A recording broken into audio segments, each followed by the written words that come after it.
Hello, क्या मेरी आवाज़ आ रही है? प्लीज़ मैसेज करके बताएं।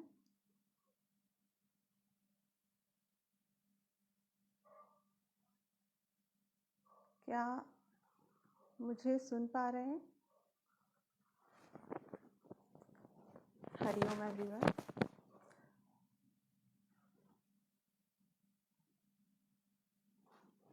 ओके, हरिओम। मैं डॉक्टर श्रद्धा सोलंकी। सबसे पहले सुप्रभात, गुड मॉर्निंग। आज के सेशन को स्टार्ट करने के पहले एक छोटी सी, क्योंकि सुबह सुबह का समय है इसलिए हम सविता देवता की आराधना के साथ शुरू करेंगे।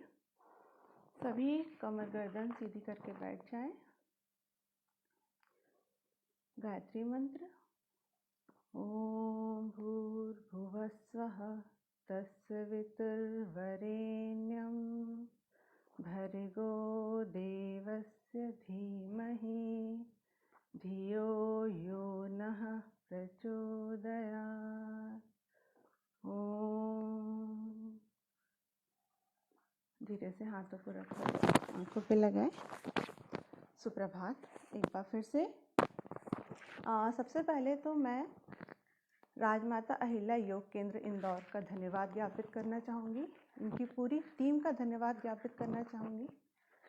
तपन सिसोदिया जी, प्रभु जी और जो भी इनकी सारी टीम है जो बहुत अच्छा कार्य कर रही है। पूरे मध्य प्रदेश में एक योग यात्रा चला रही है।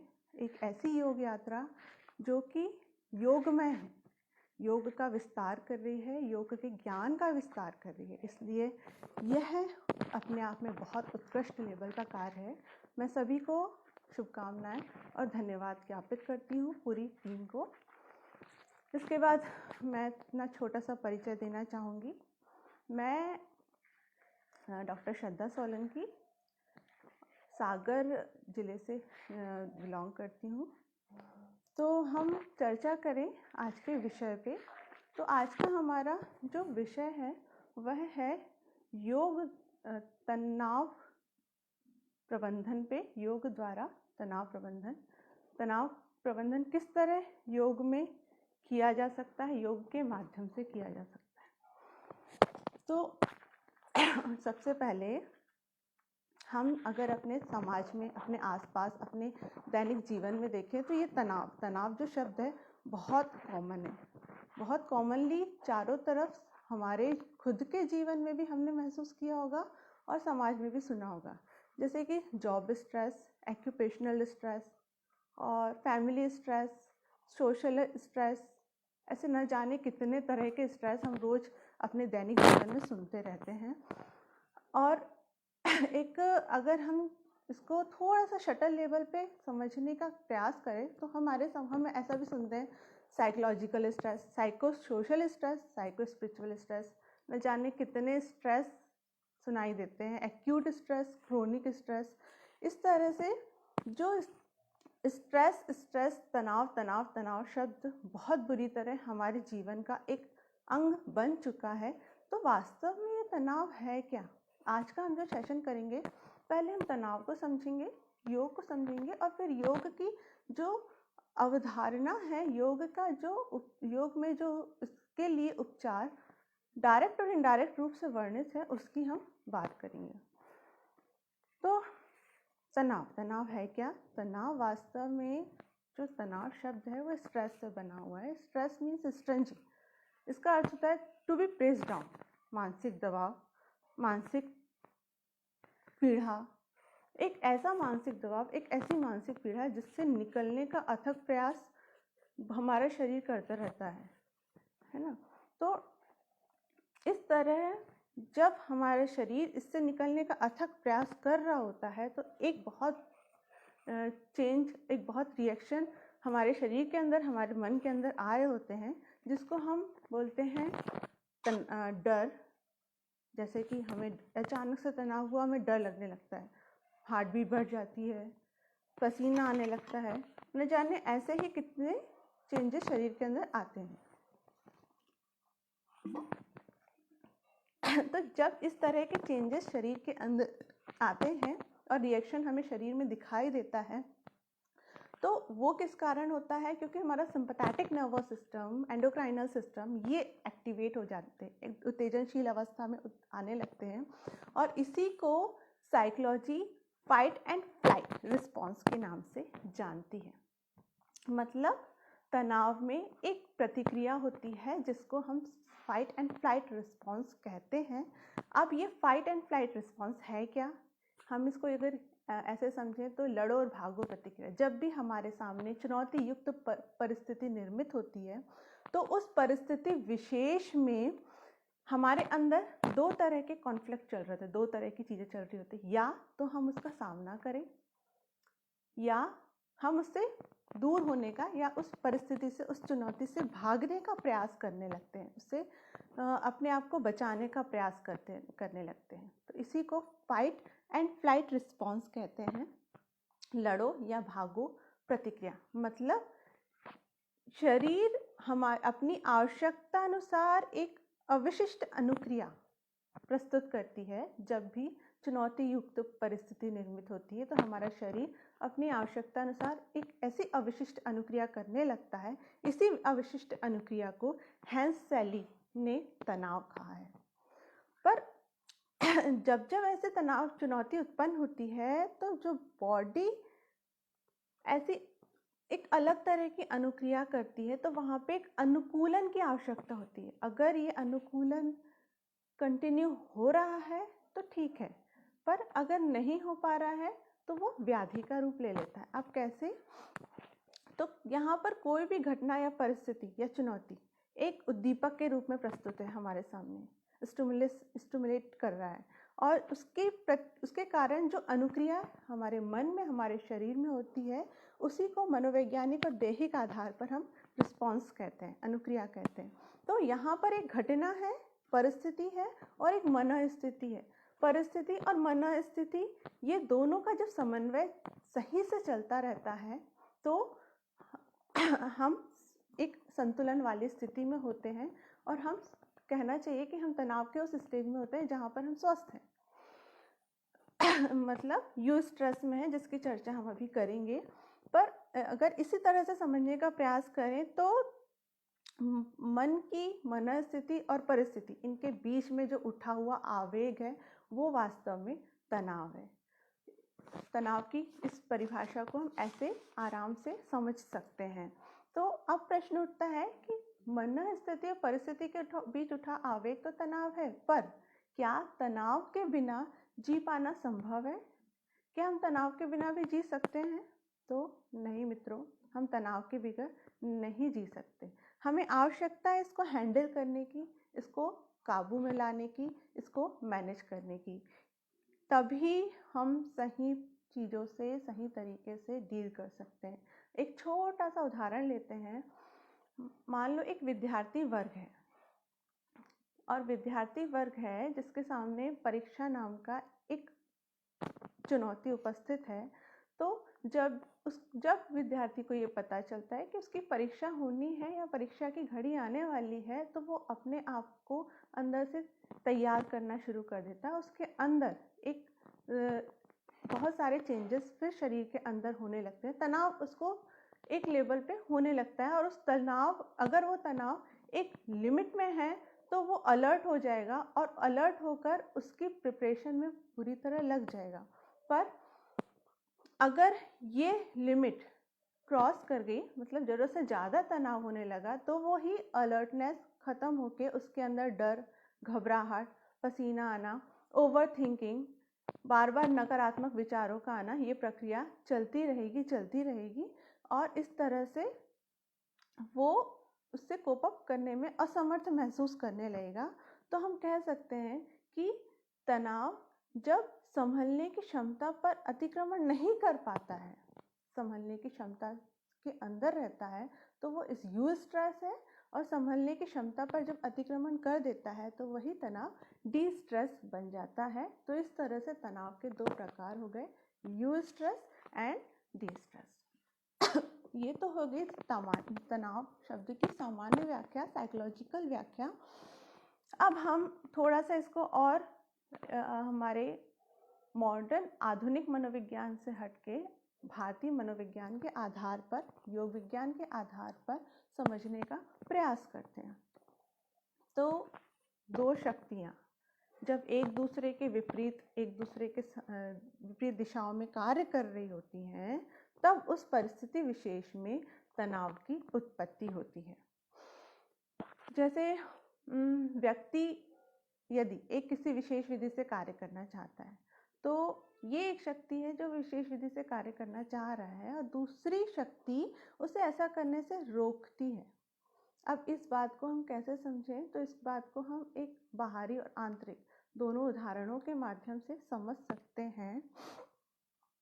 जैसे हम किसी भी कार्य को जैसे किसी विशेष विधि से किसी कार्य को हम करने के इच्छुक हैं, तो बाहरी बहुत सारी अड़चनें आती हैं, और ये अड़चनें जो आती हैं, तो हमारी इच्छा किसी कार्य को करने की और बाहरी अड़चन, ये दोनों के बीच बोलना चाहिए, ये दोनों विपरीत शक्तियां हैं जो एक दूसरे के विपरीत कार्य कर रही होती है। तो जिसको हम परिस्थिति से समझ सकते हैं कि ये परिस्थिति है, हमारा कंट्रोल नहीं है इस पर, हम इसके लिए कुछ नहीं कर सकते। एक अन्य उदाहरण उठाएं तो हमारे आंतरिक मन में ही द्वंद्व चल रहा होता है, क्या हम कर पाएंगे, नहीं कर पाएंगे, कैसा होगा, अच्छा हो पाएगा, नहीं हो पाएगा, रिजल्ट पॉजिटिव आ पाएगा, नेगेटिव आ पाएगा। इस तरह का जो द्वंद्व चलता रहता है, ये हमारी मनस्थिति है। तो जब परिस्थिति पे तो हमारा कंट्रोल नहीं है, हमारा कंट्रोल कहाँ हो सकता है? तो मनस्थिति में हो सकता है। और ये जो कर पाएंगे नहीं कर पाएंगे का जो द्वंद्व चल रहा है, इसी द्वंद्व को फाइट एंड फ्लाइट रिस्पॉन्स के द्वारा भी समझ सकते हैं। यही द्वंद्व है जो कि लड़ो या भागो प्रतिक्रिया व्यक्त करता है। और अगर हम इसको भारतीय मनोविज्ञान के आधार पर, हमारे योग विज्ञान के आधार पर देखें, तो जब भी इस तरह का द्वंद्व आंतरिक मन में उत्पन्न होता है, तो हमारे अंदर बहुत सारे परिवर्तन आ रहे होते हैं। जैसे हमें संशय होगा, हम अंदर से आएगा कि एक संशय वाला भाव उत्पन्न होगा, फिर अकर्मण्यता का भाव उत्पन्न होगा। इसी अकर्मण्यता का भाव को क्या कहा है? स्त्यान कहा है। फिर एक मिथ्या ज्ञान भी कहीं ना कहीं होगा कि हम शायद नहीं कर पाएंगे, पता नहीं क्या होगा, भ्रांति दर्शन। उत्साहहीनता आएगी, उत्साह में कमी आएगी, अलब्ध भूमिकत्व, मानसिक एकाग्रता में भी कमी आएगी। इसी को चित्त विक्षेप के अंदर क्या कहा है? अनवस्थित तत्व कहा है। आलस्य आएगा, प्रमाद आएगा, इस तरह के रिएक्शंस आने लगेंगे। और यही तो योग की अंतराएं हैं, यही जो स्थिति है मन की, यही तो योग इसी को तो चित्त विक्षेप कहा है। चित्त विक्षेप पतंजलि योग सूत्र में अच्छी तरह से, बहुत सुंदर तरीके से पतंजलि जी ने बताया है। यही चित्त विक्षेप के साथ वो कहते हैं अगले ही श्लोक में कि ये चित्त विक्षेप अपने साथ चित्त सहभोग भी लेके आता है। दुख दौर मनस्य अंग में जैत श्वास प्रश्वास चित्त विक्षेप। ये दुख दौर मनस्य अंग में जैत और श्वास प्रश्वास, ये 4 तरह के चित्त विक्षेप बताए हैं, जो चित्त विक्षेप के सहभोग बताए हैं, जो कि चित्त विक्षेप के साथ आते हैं। तो ये दुख का होना, दौर मनस्य मतलब मन की दुर्बलता का भाव, श्वास प्रश्वास का हृदय गति का बढ़ जाना, श्वास प्रश्वास का नॉर्मल ना रह पाना, अंग में जयत्व शरीर के अंगों में कंपन हो, अंग में जयत्व शरीर के अंगों में कंपन होना। इस तरह के जो लक्षण हैं, ये लक्षण देखें तो ये सारे लक्षण तनाव के लक्षणों से समानता रखते हैं, बिल्कुल वैसे के वैसे ही हैं, सेम है, तनाव के लक्षणों से पूरी तरह समानता रखते हैं। और ये लक्षण किसके कारण उत्पन्न होते हैं? हमारे आंतरिक द्वंद्व के कारण उत्पन्न होते हैं। और इसको अगर अच्छे से समझना चाहें तो हम कह सकते हैं कि ये जो लक्षण है हमारे योग शास्त्र में भी कहीं ना कहीं वर्णित है, और यही लक्षण हम साइकोलॉजी में भी तनाव।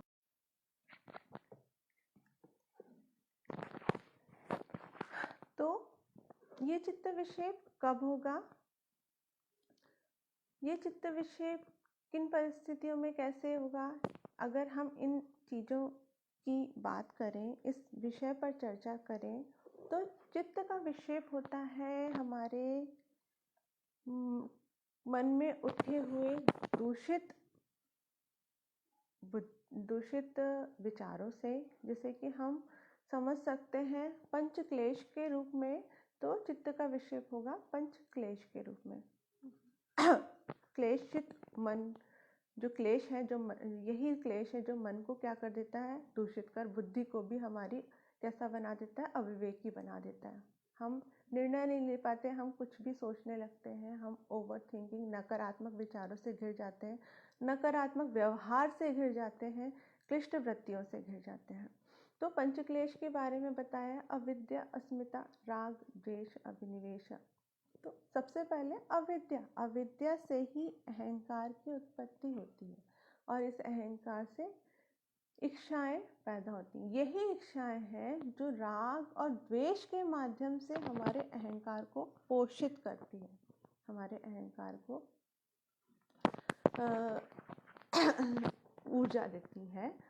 तो अगर हम तनाव के संदर्भ में इस चीज को समझने का प्रयास करें, तो मन में जो इच्छाएं पैदा होती हैं, उन इच्छाओं की पूर्ति के लिए मन में एक राग का भाव पैदा होता है। ये राग का भाव उस विषय विशेष या वस्तु विशेष को पाने की इच्छा रखता है, उससे राग उत्पन्न होता है। और जैसे ही अगर वो वस्तु या वो व्यक्ति या फिर वो भी जो भी हम इच्छा रखे हुए हैं वो उसकी पूर्ति होती है, तो ठीक है। अगर नहीं होती है तो हमारे अंदर क्रोध का भाव पैदा होता है। तो अगर पूर्ति हो पा रही है तो उस वस्तु विशेष के प्रति, व्यक्ति विशेष के प्रति खो जाने का डर भी साथ में आता है, मतलब भय उत्पन्न, राग के साथ भय भी उत्पन्न होता है, और नहीं मिलने पे जो क्रोध उत्पन्न होता है वो द्वेष भाव की उत्पत्ति का कारण बनता है। तो यहाँ पर दो भाव है, भय और क्रोध। और ये भय और क्रोध साथ साथ जब उत्पन्न हो रहे हैं तो मानसिक उद्वेग हो रहा है, हमारी मानसिक विचलनशीलता बढ़ते जा रही है। और जैसे ही मानसिक विचलनशीलता बढ़ती है, हमारा मनोकायिक संतुलन बिगड़ने लगता है, मनोकायिक रूप से हम असंतुलित होते हैं, और यही मनोकायिक असंतुलन तनाव का परिचायक है। अगर हम देखें तो श्रीमद् भगवत गीता में भी कहा है, काम ऐश क्रोध ऐश रजोगुण समुद्भवा। रजोगुण से उत्पन्न हुआ काम ही क्रोध बन जाता है। राग और द्वेष के बीच इस तरह से संबंध समझ सकते हैं हम, भय और क्रोध के बीच में भी इस तरह का संबंध समझ सकते हैं। और इसके लक्षण फिर उसी तरह से दुख दौर मनस्य अंग में जय, तो मतलब हाथ पैर में कंपन, मन की दुर्बलता, इस तरह से भाव उत्पन्न होने लगते हैं। श्रीमद् भगवत गीता के शब्दों में हम समझना चाहें तो श्रीमद् भगवत गीता में दूसरे ही अध्याय में वर्णित है, क्रोधात भवति सम्मोह, सम्मोहात स्मृति विभ्रम, स्मृति भ्रंशात बुद्धिनाशो, बुद्धिनाशात प्रणश्यति। मतलब क्रोध से ही मूढ़ भाव उत्पन्न होता है। क्रोधात भवति सम्मोह, सम्मोहात स्मृति विभ्रम, और इस मूढ़ भाव से स्मृति का भ्रम हो जाता है। यही तनाव के लक्षण है मित्रों। और स्मृति के विभ्रम होने, स्मृति के भ्रमपूर्ण होने से ही स्मृति भ्रंशात बुद्धिनाश, बुद्धि का नाश होने लगता है। बुद्धि के नाश होता है तो हमारी विवेक शक्ति धीरे धीरे क्षीण होने लगती है, हमारी बुद्धि काम करना बंद कर देती है। तो ये चीज़ें जो दी हैं, ये कहीं ना कहीं हमारे तनाव से संबंध रख रही है, जिस विषय पर आज हम चर्चा कर रहे हैं। और जैसे ही बुद्धि का नाश होता है तो हमारा पूरा का पूरा संतुलन पूरी तरह बिगड़ जाता है। इस तरह से अब हम और आगे बढ़ते हैं। तो तनाव और तनाव की अवधारणा हमने देखी साइकोलॉजिकल स्तर पर क्या है, हमारे भारतीय मनोविज्ञान योग स्तर पर किस तरह से हम इसको समझ सकते हैं। अब इसके आगे बढ़ते हुए इसके उपचार की तरफ चलते हैं। तो योग द्वारा तनाव प्रबंधन कैसे, हम अगर इस बिंदु पर चर्चा करें तो सबसे पहले अगर हम योग शब्द पर चर्चा करें तो योग एक ऐसा विज्ञान है जिसके बारे में बहुत सारी परिभाषाएं मिलती हैं। जैसे श्रीमद् भगवद गीता में सुनी भी होगी, आप लोग जानते हैं होंगे, कर्मसु कौशलम समत्वम योग चित्ते योगश्च चित्तवृत्ति निरोधा, न जाने बहुत सारी परिभाषाएं हमारे योग शास्त्रों में वर्णित हैं। मैं यहाँ पर जिन परिभाषाओं पर चर्चा करना चाहूँगी वो परिभाषाएं स्पष्ट रूप से मन की प्रसन्नता को समझाती है। जैसे कि योग वाशिष्ठ में वर्णन आता है, मनः प्रशमनोपायो योग इत्याभिधीयते, मन की प्रसन्नता का उपाय ही योग है। तो मित्रों, मन की प्रसन्नता कैसे होगी? क्या तनावपूर्ण परिस्थिति में मन की प्रसन्नता हो सकती है? नहीं हो सकती। और ये कह रहे हैं कि मन की प्रसन्नता का उपाय ही योग है। मतलब मन जो कि दुखी है, अप्रसन्न है, विचलित है, बाहरी क्रियाकलापों में लगा हुआ है, वो उसको उस स्थिति से उभार कर प्रसन्न वाली स्थिति में लाने का अभ्यास योग शास्त्र में निहित है। इस तरह से हम इस चीज़ को समझें। फिर भगवद गीता के 6वें अध्याय में भी एक बहुत सुंदर व्याख्या मिलती है, तम विद्यात दुख संयोग वियोग योग संगित्वाम, वह विद्या जो कि दुख के संयोग से वियोग कराने में समर्थ है, वह विद्या वह विद्या को उस विद्या को हम योग कह सकते हैं। तो दुख के संयोग, अगर जैसे कि हमने अभी थोड़ी देर पहले ही देखा कि किसी भी वस्तु, विषय या फिर व्यक्ति से राग है तो वो राग भी दुख का कारण बनता है, और द्वेष है तो द्वेष भी दुख का कारण बनता है। तो ये परिस्थिति बार बार निर्मित होती है कि इस ऐसे दुखों से बार बार संयोग होता है, और ये संयोग ही तनाव उत्पन्न करता है, क्योंकि ये हमें आंतरिक द्वंद्व की स्थिति में लेके जाता है। तो दुख के संयोग से वियोग, इस संयोग जो कि बार बार इस तरह का संयोग हो रहा है हमारी मन स्थिति में, उससे वियोग करने का जो शास्त्र है, जो उपाय है, वही योग है। मित्रों, परिभाषाओं के आधार पर देखने के पश्चात हम इसके व्यवहारगत वस्तुओं पे जाना चाहेंगे, व्यवहारगत क्रियाओं पर जाना जाएंगे, जहाँ पर किस तरह से हम व्यवहारिक रूप में तनाव प्रबंधन में योग उपयोगी है, उन विषयों पर चर्चा करेंगे। तो तनाव प्रबंधन हेतु बहुत सारी विधियाँ उपलब्ध हो सकती हैं, उपयोगी हो सकती हैं। हम एक एक करके आगे बढ़ते हैं। सबसे पहले आसन महत्वपूर्ण भूमिका निभाता है तनाव प्रबंधन में। बहुत सारे आसन हैं, जैसे शशांक आसन, भुजंगासन, पश्चिमोत्तानासन, सेतुबंध आसन, ताड़ासन, गोमुख आसन, पर्वतासन। बहुत सारे आसन हैं जो उपयोगी सिद्ध होते हैं। तो ये उपयोगी कैसे सिद्ध हो रहे हैं, आसन को हम कैसे कह पा रहे हैं कि ये तनाव प्रबंधन के लिए उपयोगी है, इस विषय पर चर्चा करें। तो आसन किसे कहते हैं? तो स्थिरम सुखम आसनम, स्थिरता सुखपूर्वक बैठकर किया गया अभ्यास ही आसन है। अगर किसी शारीरिक स्थिति में सुखपूर्वक बैठकर हम एकाग्रता और स्थिरता के साथ जो संपन्न स्थिति क्रिएट करते हैं, वो आसन है। एकाग्रता और स्थिरता का होना यहाँ पे बहुत अनिवार्य है।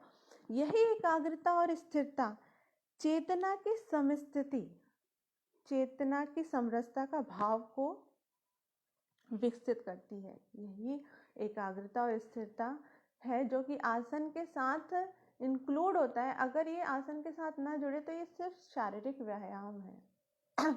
तो जो एकाग्रता का भाव आता है, वही एकाग्रता का भाव हमारे अंदर एक समरसता, एक स्थिरता, एक समस्थिति को निर्मित करता है, निहित करता है। और इस आधार पर हम कह सकते हैं कि आसन में शारीरिक आरोग्यता का कंसेप्ट तो निहित है ही, साथ साथ मानसिक एकाग्रता और स्थिरता का प्रयास भी स्थिर। और ये स्थिरता, क्या तनाव की स्थिति में हम मानसिक रूप से स्थिर हो सकते हैं? नहीं हो सकते हैं। तो मानसिक एकाग्रता को लाने के लिए हम आसन को सहायक, अल्प सहायक के रूप में देख सकते हैं। इस प्रकार से आसन बहुत उपयोगी सिद्ध हो सकता है। जैसे कि एक जगह वर्णन आता है, आसनेन भवेत् दृढ़म्, आसन से दृढ़ता आती है। तो शारीरिक दृढ़ता ही नहीं, मानसिक दृढ़ता भी उसमें अल्प रूप से सहायक होती है ही, क्योंकि बिना मानसिक एकाग्रता के शरीर स्थिर नहीं हो सकता। तो शरीर और मन का इस तरह से संबंध है। अन्य लाभ की चर्चा करें तो आसनों के अभ्यास से मस्कुलोस्केलेटल फ्लेक्सिबिलिटी के साथ साथ प्राण नाड़ियों में जो प्राण प्रवाहित हो रहा है, वो प्राण का प्रवाह जब मेरुदंड में होता है तो वो मेरुदंड के तनाव को कम करता है। तनाव व्याधि में हम शारीरिक रूप से खुद को जकड़न वाली स्थिति में महसूस करते हैं। हमारे शरीर में सिर्फ मन में ही नहीं, शरीर में भी तनाव उत्पन्न होता है। तो मेरुदंड के तनाव को कम करता है, और जैसे जैसे हम अभ्यास करते जाते हैं हमारा एनर्जी का लेवल भी बढ़ते जाता है। तो इस तरह से आसन बहुत उपयोगी अभ्यास है हमारे तनाव निवारण और तनाव प्रबंधन दोनों ही स्थितियों के लिए। इसके बाद हम चर्चा करते हैं, तो इसके बाद की चर्चा में हम प्राणायाम पर आना चाहेंगे। प्राणायाम को हम कैसे समझ सकते हैं? तो प्राणायाम प्राण का विज्ञान है, एक ऐसा विज्ञान है जो कि अन्नमय और मनोमय दोनों कोश के मध्य स्थित प्राणमय कोश पर प्रभाव डालता है। ये जो प्राणमय कोश है, यही प्राणमय कोश अन्नमय कोश और मनोमय कोश का सेतु स्तंभ है, दोनों को जोड़ के रखता है। मतलब अगर हमें अन्नमय कोश को भी प्रभावी बनाना है तो प्राण साधना प्राणमय कोश पर प्रभाव डालकर भी अन्नमय कोश को प्रभावी बना सकती है और मनोमय कोश को भी प्रभावी बना सकती है। तो अगर हम देखें तो कहा गया है, तस्मिन् सति श्वास प्रश्वास योर गति विच्छेद प्राणायाम। ये तो परिभाषा हुई, पर इसके प्रभाव पर जाते हैं तो प्राणायाम के अभ्यास में डायफ्राम बहुत अधिक डायफ्राम का उपयोग होता है। और ये डायफ्राम का उपयोग जो होता है, ये संबंध रखता है वेगस नर्व से। वेगस नर्व स्टिमुलेट होती है और स्ट्रेस का लेवल डाउन होता है। ये जो वेगस नर्व है, ये पैरासिम्पैथेटिक नर्वस सिस्टम का मुख्य नर्व है। पैरासिम्पैथेटिक नर्वस सिस्टम की बहुत इम्पॉर्टेंट नर्व है, जो कि हमारे रेस्पिरेशन को स्लो करती है, हार्ट बीट को भी रिड्यूस करती है, बीपी को भी कम करती है, हमारी डाइजेस्टिव एक्टिविटी को भी स्टिमुलेट करती है। पैरासिम्पैथेटिक नर्वस सिस्टम का भी समन्वय साम्यावस्था इससे क्रिएट होती है। प्राणायाम के अभ्यास से एकाग्रता और अटेंशन, ये दोनों ही चीज़ें क्रिएट होती हैं, दोनों ही चीज़ें आती हैं। तो फिर अब यहाँ पर हम इस बिंदु पे ध्यान को केंद्रित करते हैं कि कंसंट्रेशन और अटेंशन, ये दोनों चीज़ें जब इन्वॉल्व होती हैं प्राणायाम के अभ्यास में तो क्या होता है? तो एक प्राण का रेगुलेशन क्रिएट होता है। जब तक प्राणायाम के प्रक्रिया में प्राण का रेगुलेशन नहीं होता है तब तक ये सिर्फ एक ऐसी प्रक्रिया है जहाँ हम सिर्फ श्वास और प्रश्वास ले रहे हैं। जब इस प्राण का रेगुलेशन क्रिएट होता है, न सिर्फ नियंत्रण, रेगुलेशन भी क्रिएट होता है, तब यही चीज़ प्राणायाम कहलाती है, जिसको हम जीवन ऊर्जा के नाम से जानते हैं। मतलब जीवन ऊर्जा को रेगुलेट करने की शक्ति प्राणायाम में उपस्थित होती है, प्राणायाम में निहित होती है। ये जो रेगुलेशन है, ये हमारी साइकिक इम्यूनिटी को बढ़ाता है। अब मित्रों, नॉर्मली हम देखते हैं कि बायो इम्यूनिटी के बारे में तो हम सभी समझते हैं, जानते हैं। साइकिक इम्यूनिटी चीज़ क्या है? तो जैसे बायो इम्यूनिटी होती है कि बाहर से आने वाले रोगों से हमारी रक्षा करती है, एक सेना के रूप में अब बहुत सारी एंटीबॉडीज़ खड़ी रहती है जो कि बाहर से आने वाले टॉक्सिन्स और आक्रमण का विरोध करके हमारे शरीर की रक्षा करती है। उसी तरह साइको इम्यूनिटी भी होती है, और ये साइको इम्यूनिटी हमारे मन की रक्षा करती है। कैसे करती है? ये हमारे चारों तरफ आने वाले नेगेटिव विचारों, नकारात्मक विचारों, भावनाओं, संवेदनाओं से हमको बचाती है। तनाव युक्त परिस्थिति में हमारी साइको इम्यूनिटी बुरी तरह प्रभावित होती है। अगर हमारी साइको इम्यूनिटी स्ट्रांग है तो हम तनाव से कोप अप कर जाएंगे, कभी भी ये स्ट्रेस वाले लेवल पे नहीं पहुंच पाएगा, हम अनुकूलन कर पाएंगे। तो ये जो साइको इम्यूनिटी है, इसको कैसे बढ़ाएं, कैसे इस चीज़ को किन अभ्यासों के द्वारा बढ़ाया जा सकता है? तो वो अभ्यास प्राण का अभ्यास हो सकता है। प्राण का अभ्यास के द्वारा हमारी साइकिक इम्यूनिटी को हम स्ट्रांग बना सकते हैं, जिसकी बहुत आवश्यकता आज के समय में है, क्योंकि बहुत सारे परेशानियों की, बहुत सारे साइकोसोमेटिक डिसऑर्डर की मेन वजह तनाव है। और जैसे कि मधुमेह, बीपी, इन सब परेशानियों की जो मुख्य वजह है वो तनाव है। अगर हमारी साइको इम्यूनिटी स्ट्रांग है तो हम इन सारी समस्याओं से शारीरिक स्तर पर भी बच सकते हैं और मानसिक स्तर पर भी बच सकते हैं। तो अब ये जो प्राण है, ये हमारी साइको इम्यूनिटी को कैसे स्ट्रांग करेगा? हम कैसे कर सकते हैं? हम तो प्राण का अभ्यास कर रहे हैं, तो फिर ये हमारी मन की रोग प्रतिरोधक क्षमता को कैसे बढ़ाएगा? तो मित्रों, फिर से वही बात आती है कि जो हमारे पंचकोश है, उस पंचकोश में जो प्राणमय कोश है वो हमारे मनोमय कोश और अन्नमय कोश के बीच का सेतु है। यही वो मार्ग है जो हमारे मन को भी प्रभावी डालेगा। जैसे कि हमारे शास्त्रों में भी वर्णित है, योग विज्ञान में वर्णित है, चले वातम चले चित्तम निश्चलम निश्चले भवेत्।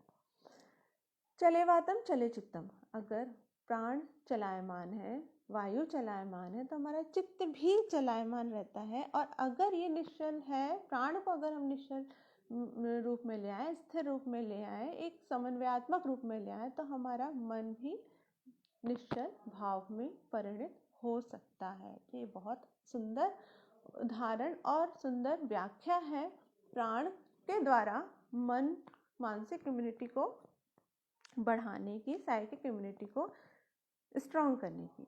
तो जितनी ज़्यादा हमारी साइकिक इम्यूनिटी स्ट्रांग होगी, हम उतने बैलेंस्ड होंगे, हम उतने स्थिर होंगे, हम उतने ही शांत होंगे। जो बाहरी परिस्थितियाँ हैं उस पर तो हमारा कंट्रोल नहीं है, हम उसको कंट्रोल नहीं कर सकते, पर अगर हमारी मनस्थिति पे हमारा कंट्रोल है तो हमारा जो मन और परिस्थिति का समन्वय रूपी प्रयोग है, हमारी साइको इम्यूनिटी है, वो हमें तनाव और अन्य इसी प्रकार की व्याधि से भी बचाएगी। मित्रों, इस बात को यहाँ पर स्पष्ट कर देना चाहूँगी कि स्ट्रेस, एंजाइटी और डिप्रेशन, ये तीनों समान रूप से लगभग समान रूप से सामान्य व्यवहार में देखे जाने वाली चीज़ें हैं। पर तीनों में अंतर क्या है? तो तीनों में अंतर ये है कि जब ओवर थिंकिंग हमारे पास्ट से संबंधित होती है, जब हम पिछले जीवन के बारे में ओवर थिंकिंग करते हैं, तो वो वही चीज़ डिप्रेशन कहलाती है। जब हम प्रेजेंट के बारे में ओवर थिंकिंग करते हैं, नकारात्मक विचारों का लगातार एक प्रवाह सा चल रहा होता है, तो यही तनाव बन जाती है। और यही चीज़ जब भविष्य के संबंध में होती है तो इसी को एंजाइटी डिसऑर्डर के अंतर्गत रखा गया है। अब हम एक एक करके कुछ प्राणायाम की चर्चा करते हैं कि किस तरह से ये प्राणायाम उपयोगी होती है। सबसे ज़्यादा उपयोगी प्राणायाम की श्रृंखला में नाड़ी शोधन प्राणायाम आता है। नाड़ी शोधन प्राणायाम हमारी बायोलॉजिकल स्तर पर तो हमें प्रभावित करता ही करता है, साइकोलॉजिकल स्तर पर भी प्रभावित करता है। नाड़ी शोधन प्राणायाम के अंतर्गत हम जो प्रक्रिया करते हैं उस प्रक्रिया में हम अपनी दोनों नाड़ियों ईड़ा और पिंगला दोनों का प्रयोग करते हैं। एक छोटी सी विधि हम करके देखते हैं। इसके लिए तो क्या करते हैं, इसके लिए प्रणाम मुद्रा बनाएंगे और प्रणाम मुद्रा बनाकर सबसे पहले लेफ्ट नोस्ट्रल, जिसको हम क्या कहते हैं ईड़ा नाड़ी, इस ईड़ा नाड़ी से श्वास को अपने चेस्ट में, लंग्स में भरना शुरू करते हैं और फिर इस ईड़ा नाड़ी को बंद करके फिर पिंगला, जो कि राइट नोस्ट्रल है, उससे प्रश्वास मतलब सांस को पूरी तरह बाहर निकाल देते हैं। अगेन राइट नोस्ट्रल से ही इनहेल करते हैं और लेफ्ट से बाहर निकाल देते हैं।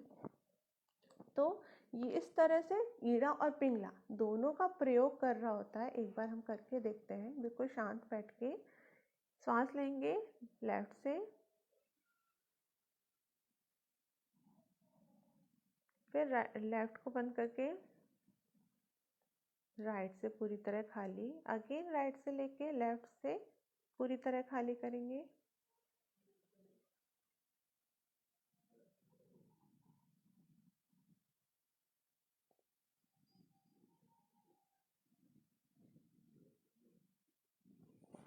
तो मित्रों, इस प्रक्रिया में हमने पिंगला और ईड़ा दोनों नाड़ियों का उपयोग किया। जो पिंगला नाड़ी है वो चंद्र की परिचायक है, पिंगला नाड़ी सूर्य की परिचायक है। एक हमारे अंदर शांत भाव को क्रिएट करती है, दूसरा एक्टिवेटेड भाव को क्रिएट करती है। एक बोलना चाहिए ठंडक का प्रतीक है, तो एक गर्माहट का प्रतीक है।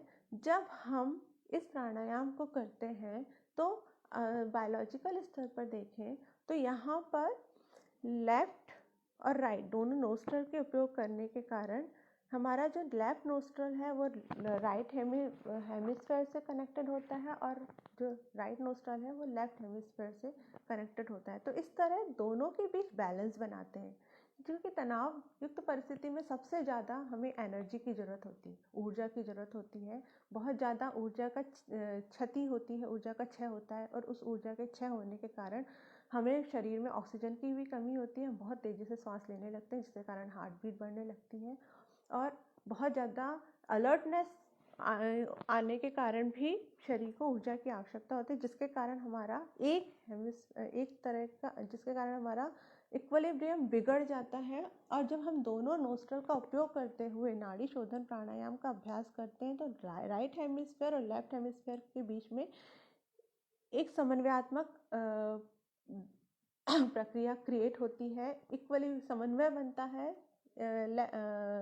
Sympathetic nervous system, parasympathetic nervous system के बीच में भी एक इक्विलिब्रियम क्रिएट होता है, जो कि तनाव के कारण बिगड़ चुका होता है।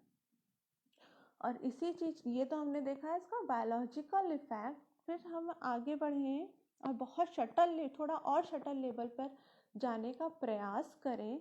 तो शटल लेवल पर अगर देखते हैं तो हमारे जो व्यवहार हैं, हमारे जो 3 तरह के व्यवहार हैं, राजसिक, तामसिक और सात्विक, ये तीनों व्यवहार हमारी तीनों नाड़ियों से संबंध रखते हैं, ईड़ा, पिंगला और सुषुम्ना। और हम इन तीनों नाड़ियों को रेगुलेट करके नाड़ी शोधन के माध्यम से इन तीनों व्यवहारों को भी रेगुलेट कर रहे होते हैं, क्योंकि नाड़ी शोधन प्राणायाम इन तीनों नाड़ियों की एनर्जी को रेगुलेट करता है। यहाँ से तीनों नाड़ियों की एनर्जी रेगुलेट होती है। इस प्रकार इन तीनों नाड़ियों की रेगुलेशन के कारण हमारा न केवल न्यूरल रीजन न्यूरल क्षेत्र, मानसिक क्षेत्र और व्यावहारिक क्षेत्र, इन सभी पर सकारात्मक रूप से प्रभाव पड़ता है। तो नाड़ी शोधन प्राणायाम बहुत उपयोगी अभ्यास है तनाव प्रबंधन के लिए। चंद्रभेदी प्राणायाम भी अपने आप में बहुत अच्छा अभ्यास है। ये चंद्रभेदी प्राणायाम किस तरह से हमें उपयोगी सिद्ध हो सकता है तनाव प्रबंधन में? तो मित्रों, ये चंद्रभेदी प्राणायाम में हम ईड़ा नाड़ी का प्रयोग करते हैं, जो कि चंद्र का प्रतीक है। ईड़ा नाड़ी से श्वास को लेते हैं और पिंगला नाड़ी से श्वास को छोड़ते हैं। तो इस प्रक्रिया के कारण जो हमारे इमोशंस हैं, जो ओवर एक्टिवेट हो चुके हैं तनाव की स्थिति में, तनाव के कारण, उस ओवर एक्टिवेटेड इमोशंस को रिड्यूस करने का काम चंद्रभेदी प्राणायाम करता है। तो चंद्रभेदी प्राणायाम बहुत अच्छा अभ्यास है। इसी तरह से शीतली और शीतकारी प्राणायाम भी शरीर तनाव वाली परिस्थिति में बहुत उपयोगी है क्योंकि वो भी शांति प्रदायक अभ्यास के अंतर्गत आता है। मित्रों, आगे बढ़ें तो रिलैक्सेशन टेक्निक्स जो कि योग में वर्णित है, वो भी विश्रांति के लिए बहुत अच्छा अभ्यास है, बहुत उपयोगी अभ्यास है तनाव प्रबंधन के लिए। ये रिलैक्सेशन टेक्निक जैसे शवासन बहुत सुंदर और बहुत साधारण, बहुत आसानी से किया जा सकने वाला अभ्यास है, जिसमें हम पूरे शरीर के हर एक अंग को विश्रांति प्रदान करते हैं। और ये शरीर के हर एक अंग को विश्रांति प्रदान करने के माध्यम से हमारा जो सेंट्रल नर्वस सिस्टम है, वो भी उसका तनाव भी धीरे धीरे कम होने लगता है। तो सेंट्रल नर्वस सिस्टम को तनाव रहित बनाने के लिए हम कह सकते हैं कि शवासन उपयोगी। इसके साथ साथ अगर हम एक और बिंदु पे चर्चा करें तो जो ब्रेन वेव्स हैं, मस्तिष्क तरंगे हैं, हमारे मस्तिष्क से बहुत सारी तरंगे निकलती हैं और वो हमारी मनोस्थिति, हमारे व्यवहार, हमारी आंतरिक स्थिति पर निर्भर करती है। बीटा तरंगे, अल्फा, गैमा, डेल्टा, इस तरह की बहुत सारी तरंगे निकलती हैं जो कि चेतना के अलग अलग स्तरों से सहसंबंधित हैं। जब हम तनाव वाली स्थिति में होते हैं तो इस समय ओवर थिंकिंग के कारण हमारी बीटा तरंगे बहुत तेजी से निसृत हो रही होती, बहुत तेजी से निकल रही होती हैं और इनकी जो फ्रीक्वेंसी है वो 13 से 38 हर्ट्ज के बीच मानी गई है। बहुत सारे शोध ऐसे हुए हैं जो कि शोध के परिणाम प्रदर्शित करते हैं कि रिलैक्सेशन विधि से, शवासन के अभ्यास से, ये जो ब्रेन वेव्स हैं अल्फा तरंगों से धीरे धीरे बीटा तरंगों से धीरे धीरे अल्फा तरंगों में परिणित होते हुए देखे गए हैं। ये बीटा तरंगे अल्फा तरंगों में धीरे धीरे जब परिणित होती हैं तो ये इनकी जो फ्रीक्वेंसी है वो 8 से 12 हर्ट्ज के बीच में हो जाती है। यही जो स्टेज है वो स्टेट है रिलैक्सेशन का, मतलब अल्फा तरंगे स्टेट ऑफ रिलैक्सेशन है। पीसफुल वाली स्थिति में अल्फा तरंगे निकलती है, मतलब अगर अल्फा तरंगे निकल रही हैं तो हमारा मन शांत है, रिलैक्स है, पीसफुल है। इस तरह से हम इस चीज़ को क्लियर कर सकते हैं कि शवासन हमारे मन को शांत करने में बहुत बढ़िया अभ्यास है। इसके बाद मित्रों मैं चर्चा करना चाहूँगी एक ऐसे अभ्यास की जो कि तंत्र के न्यास से निकला हुआ है, योग निद्रा। योग निद्रा एक बहुत उपयोगी टूल है, बहुत सुंदर टूल है तनाव प्रबंधन के लिए, जो बहुत अच्छे तरीके से या बहुत डिफरेंट तरीके से प्रभावित करता है तनाव निवारण हेतु। तो मित्रों, योग निद्रा जो है वो तंत्र के न्यास से निकला हुआ अभ्यास है जो कि स्वामी सत्यानंद सरस्वती द्वारा प्रतिपादित है। इसके अंतर्गत उन्होंने कहा है कि योग निद्रा क्रियात्मक निद्रा की अवस्था है। ये एक साइकिक स्लीप है जिसको हम क्रियात्मक निद्रा की अवस्था कह सकते हैं, जिसमें सजग रहते हुए निद्रा की अवस्था को अपने ऊपर आरोपित किया जाता है। तो योग निद्रा न केवल शारीरिक बल्कि मानसिक और भावात्मक विश्रांति लाने का एक बहुत व्यवस्थित तरीका है, जो कि फिर से वही एकाग्रता और सजगता की धुरी के आसपास घूम रहा होता है। इसमें व्यक्ति को चेतना की गहराई में ले जाकर फिर उसको विश्रांति प्रदान की जाती है, नई ऊर्जा से युक्त होने लगता है, उसको आनंद आने लगता है, नई शक्ति से वो ओतप्रोत होने लगता है। तो ये किस तरह से किया जाता है? योग निद्रा का जो अभ्यास है वो 7 स्टेज से होकर गुजरता है। पहला स्टेज उसमें है शिथिलीकरण।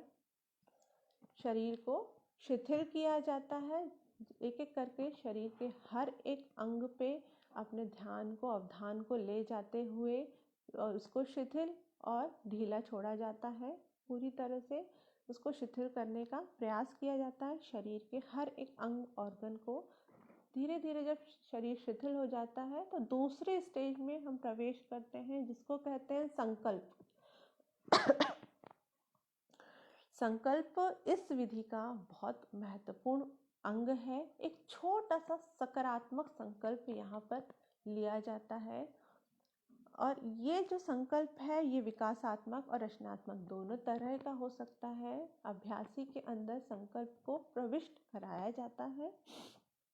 फिर इसके बाद जो तीसरा स्तर है, अगली प्रक्रिया है, वो है चेतना का परिभ्रमण।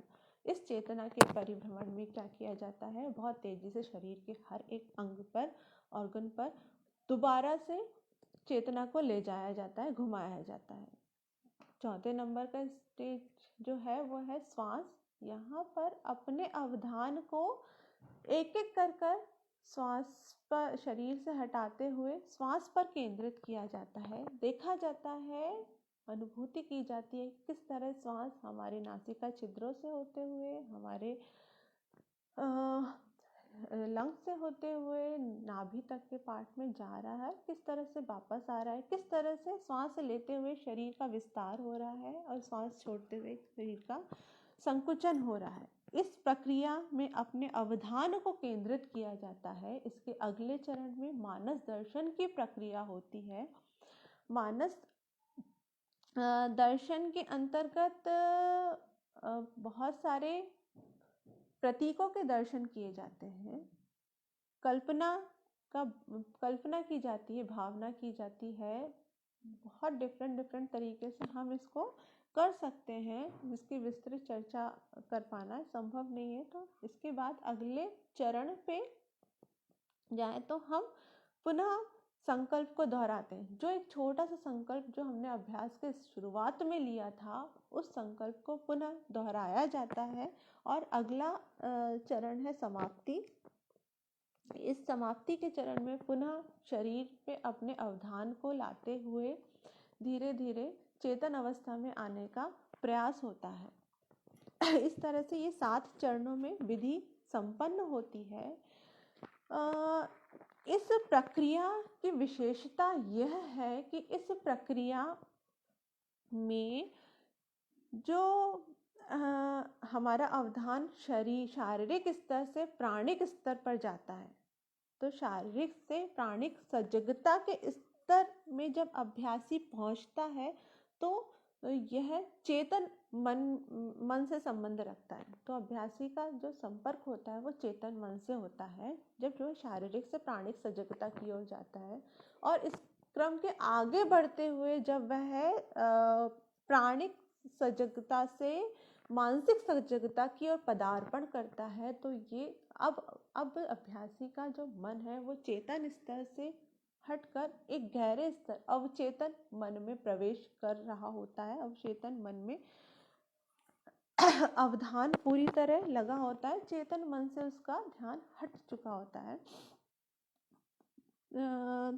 तो यह किस तरह से उपयोगी है, हम मैं यहाँ पे एक चीज़ और स्पष्ट करना चाहूँगी कि जब इस तरह की प्रक्रिया की जाती है तो हमारी सारी इंद्रियां अंतर्मुखी हो चुकी होती हैं। सिर्फ एक श्रवणेंद्रिय को छोड़कर बाकी चारों इंद्रियां अंतर्मुखी, मतलब चारों इंद्रियों का प्रत्याहार हो चुका होता है। सिर्फ एक ही इंद्रिय की एक्टिवेट होती है, बाकी सारी शांत। तो जैसे ही हमारी चेतना अवचेतन मन के स्तर पर पहुंचती है तो अवचेतन मन की बहुत अधिक होती है। जो भी संकल्प या जो भी चीजें आरोपित की जाए वो बहुत हो जाती है। स्वामी सत्यानंद सरस्वती जी के बारे में हाँ जी। तो हमारा जो अवचेतन मन है वह अवचेतन गीली मिट्टी की तरह गीली मिट्टी के जैसे होता है, बहुत सॉफ्ट होता है। और जो हमारा चेतन मन है वह की तरह है। मतलब चेतन मन में तो तर्क वितर्क चलता, चेतन मन में तर्क वितर्क नहीं होता है। उस समय जो भी चीजें आरोपित की जाती है वो उसको एज ग्रहण कर लेता है। और इस अवस्था में जब एक सकारात्मक संकल्प अध्यारोपित किया जाता है तो वह उस सकारात्मक संकल्प को आत्मसात कर लेता है। अभ्यासी का अचेतन मन है उस एक अच्छे संकल्प को आत्मसात कर लेता है। और ये संकल्प ही है जो हमें निर्णय लेने की शक्ति प्रदान करता है। हम द्वंद्व वाली स्थिति में होते हैं तो द्वंद्व क्यों पैदा होता है? मानसिक द्वंद्व कब पैदा होता है? जब हम क्लियर नहीं होते, जब हमारा निर्णय लेने की क्षमता अपेक्षाकृत कम होती। हम प्रतिकूल परिस्थिति में प्रतिकूल मार्ग उपस्थित होते हुए भी किस मार्ग का चयन करना है ये हमें बताता है, ये स्पष्ट करने में सहायक सिद्ध होता है। क्योंकि होता ये है कि अगर संकल्प शक्ति स्ट्रांग नहीं है तो हम कठिन और प्रतिकूल परिस्थिति में, कठिन और द्वंद्वात्मक परिस्थिति में जो बहुत सहज रूप से एक्सेप्ट हो सकता है उस निर्णय को ले लेते हैं। हम वहाँ पर निर्णय लेने में स्वयं को पूरी तरह शक्तिवान नहीं महसूस करते हैं और हमारा निर्णय उस दिशा में होता है जो कि हमें सहज रूप से प्राप्त हो सकता है। तो यहाँ पर दोनों ही संभावनाएं निर्णय के उचित और अनुचित होने की। अगर हम इसको गहन लेवल पे समझना चाहें तो बहुत सारे टेक्स्ट हैं, बहुत सारे ग्रंथ हैं जो कि इससे संबंधित बात करते हैं। जैसे कि योग वाशिष्ठ में कहा गया है कि सब कुछ संकल्प से ही साधित होता है। मतलब संकल्प बहुत इम्पोर्टेंट है। मनुस्मृति में भी बात आती है, संकल्प मूलः कामो। काम के मूल में, इच्छा के मूल में संकल्प विद्यमान है। अगर इच्छा को सकारात्मक दिशा देना है तो संकल्प भी सकारात्मक ही होना चाहिए। तो अगर संकल्प को हम सकारात्मक रखते हैं तो हमारी इच्छाएं भी कह सकते हैं कि संकल्प बहुत ही महत्वपूर्ण टूल है जो कि योग निद्रा के अंतर्गत उपयोग में किया जाने वाला अभ्यास है। इसके साथ ही ये जो है हमारे तार्किक और अतार्किक, चेतन और अवचेतन मन के समन्वय करने की प्रक्रिया है। वास्तव में जो ये संकल्प है ये एक विचार है, ये एक ऐसा विचार है जो कि बीज के रूप में है। तो मित्रों, हम जिस तरह का बीज आरोपित करेंगे, जिस तरह का बीज बोएंगे वैसा ही हमको फल मिलेगा। अगर हमारा बीज सकारात्मक है, पॉजिटिव है, तो संकल्प तो उसका जो रिजल्ट आएगा वो भी पॉजिटिव आएगा। यहाँ हम कह सकते हैं कि इस प्रक्रिया के माध्यम से हमारे चित्त में दृढ़ता आएगी, हमारे निर्णय लेने की क्षमता स्पष्ट हो पाएगी, सकारात्मक हो पाएगी और इस तरह से हमारी साइको इम्यूनिटी बढ़ेगी, हमारी शारीरिक इम्यूनिटी के साथ साथ मानसिक इम्यूनिटी का भी पदार्पण होगा। तो और गहन रूप में समझने का प्रयास करें तो हमने आज चर्चा की कि किस तरह से आसन, प्राणायाम, रिलैक्सेशन टेक्निक तनाव प्रबंधन के लिए बहुत उपयोगी है, बहुत अच्छा साधन है। एक विषय पे इसी से संबंधित मैं चर्चा एक अवश्य और करना चाहूँगी यहाँ पर कि जब भी तनाव होता है तो तनाव वाली स्थिति में विचलन युक्त मन स्थिति क्रिएट होती है, विचलन युक्त स्थिति क्रिएट होती है। और ये जो विचलन युक्त स्थिति क्रिएट होती है, क्यों क्रिएट होती है? क्योंकि हमारे अंदर एक भाव पैदा होता है, आवश्यकता। जब आवश्यकता होगी तो उस आवश्यकता की पूर्ति के लिए कुछ प्रतिक्रिया होंगी और उस आवश्यकता की पूर्ति के लिए एक इच्छा पैदा होती है। जैसे इच्छा पैदा होती है तो उस इच्छा की पूर्ति के लिए क्या होता है? बहुत सारे उद्दीपक क्रिएट होते हैं। कुछ उद्दीपक होते हैं जो उस इच्छा की पूर्ति के लिए कार्य करते हैं, उससे अभिप्रेरित व्यवहार करते हैं, जिसको हम अंतर्नोद के माध्यम से समझ सकते हैं। ये हमारी अंतर्नोद या आंतरिक अभिप्रेरित व्यवहार है की ओर लेके नकारात्मक विचार है, नकारात्मक भावगत विषय है, वो उद्दीपक का कार्य करते हैं। और उससे अभिप्रेरित व्यवहार क्या होता है? क्रोध, आवेग, विचलन, इस तरह के व्यवहार, उससे अभिप्रेरित व्यवहार उत्पन्न होते हैं। और जब हम क्रोध कर लेते हैं, उस दिशा में कुछ व्यवहार करते हैं, तो हमारा लक्ष्य जो तनाव में राहत है वो पूरा होता है। तनाव में जैसे ही लक्ष्य में की पूर्ति होती है तो अगली बार के लिए उत्साहवर्धन का कार्य करता है। मतलब अगली बार जब तनाव उत्पन्न होगा तो उसी दिशा में, उसी डायरेक्शन में काम होगा। तो अगर आपका तनाव स्ट्रेस की स्थिति में है तो आपके अंदर आवश्यकता उत्पन्न हुई कि उस तनाव से हमें निकलना है। जैसे ही वो आवश्यकता उत्पन्न हुई, एक इच्छा की उत्पत्ति हुई, तो उस इच्छा की उत्पत्ति के लिए हमारे सामने दो रास्ते हैं, या तो लड़ो या भागो। हम अंदर से खुद को तैयार करते हैं लड़ने के लिए, तो एक पॉजिटिव दिशा में कार्य करता है। यहाँ पर एक सकारात्मक अंतर्नोद उत्पन्न होता है, उससे अभिप्रेरित व्यवहार हम करते हैं। उससे अभिप्रेरित व्यवहार ये होता है कि हम उस परिस्थिति से हमारे स्ट्रॉन्ग साइको इम्यूनिटी के कारण लड़ने के लिए तैयार हैं। और जैसे ही हम उसका सामना कर लेते हैं, हमारे लक्ष्य की पूर्ति होती है, तनाव में कमी आ जाती है और हमें राहत मिलती है। अगली बार जब भी इस तरह की स्थिति निर्मित होगी तो इसी क्रम में प्रक्रिया चलेगी। पर इसके विपरीत अगर हमारे अंदर तनाव युक्त परिस्थिति में किसी इच्छा की उत्पत्ति हुई आवश्यकता को पूरा करने के लिए, और हमने उससे जो अभिप्रेरित व्यवहार है नकारात्मक दिशा में किया, मतलब हमारे अंदर दूसरी वाली प्रतिक्रिया जरूरत से ज़्यादा उत्पन्न होने लगी, लड़ने की जगह भागने वाली, तो जब भी इस तरह की परिस्थिति निर्मित होगी पुनः हम उसी तरह का व्यवहार करेंगे। तो इस तरह का साइकिल बार बार होने के कारण उसी तरह का व्यवहार हर बार होने लगता है। तो यहाँ पर यही जो है तनाव युक्त विचलन युक्त स्थिति है, इससे निवारण के लिए योग एक बहुत अच्छा प्रबंधन है। योग में बहुत अच्छा प्रबंधन की चीज़ें हैं जो कि किस तरह से व्यवहार करती है। अब अगर हम योग में हैं, योग के अंदर हम संकल्पित हैं, हमारी साइको इम्यूनिटी स्ट्रांग है, तो आवश्यकता जब भी उत्पन्न होगी तो उस आवश्यकता से जो इच्छा की उत्पत्ति होगी, तो अभी हमारे पास जो अंतर्नोद है, अभिप्रेरण है, वो क्या है? संकल्प है।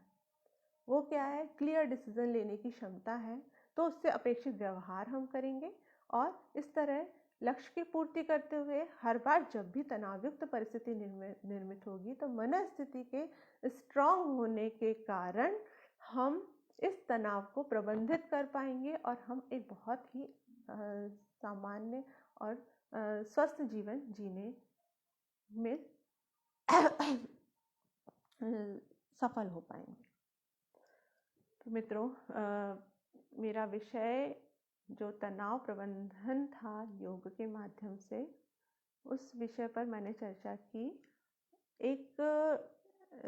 इस विषय को कंक्लूड करते हुए मैं एक बात और बोलना चाहूँगी कि हठ योग के अभ्यास में प्राण प्रवाह को संवर्धित, अभिवर्धित, नियंत्रित करने की सारी प्रक्रियाएं तनाव प्रबंधन के लिए बहुत उपयोगी है। संकल्प की जो हमने बात की, वो सकारात्मक विचार के बीजारोपण के लिए बहुत सहायक अभ्यास है, जो कि योग निद्रा के अंतर्गत वर्णित है। हमारी शारीरिक इम्यूनिटी के साथ मानसिक इम्यूनिटी को बढ़ाने के लिए भी बहुत बढ़िया योग में टेक्निक्स हैं। साथ ही एक सूत्र आता है, वितर्क बाधने प्रतिपक्ष भावना, ना। तो जब भी तनाव में नकारात्मक विचार उत्पन्न होते हैं, ओवर थिंकिंग जो प्रक्रिया उत्पन्न होती है, अगर हम उस परिस्थिति में अपनी भावना की दिशा को बदल दें तो हम इस व्याधि से, इस परेशानी से निवारण प्राप्त कर सकते हैं। तो यहीं पे मैं अपनी बात को समाप्त करना चाहूँगी। एक बार पुनः पूरी राजमाता योग अहिल्या देवी, राजमाता अहिल्या योग टीम को मैं धन्यवाद ज्ञापित करती हूँ कि उन्होंने अपनी इस योग यात्रा में मुझे सम्मिलित होने का अवसर प्रदान किया। हरिओम। सभी को मेरा नमस्कार।